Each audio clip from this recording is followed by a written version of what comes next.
తల్లి ముద్దు బిడ్డలందరికీ హృదయపూర్వక నమస్కారాలు. తేనెలాంటి భాష మనది.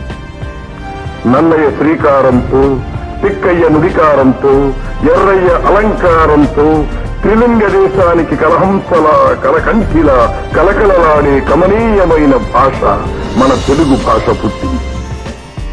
తెలుగు.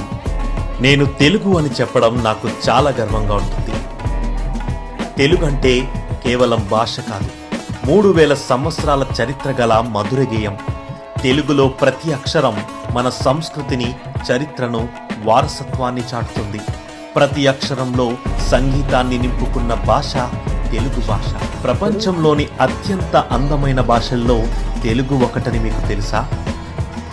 పాశ్చాత్య భాషల్లో ఇటాలియన్ను తీయని భాషగా పరిగణిస్తే, భారతీయ భాషల్లో తెలుగును తీయని భాషగా ఇటాలియన్ ఆఫ్ ది ఈస్ట్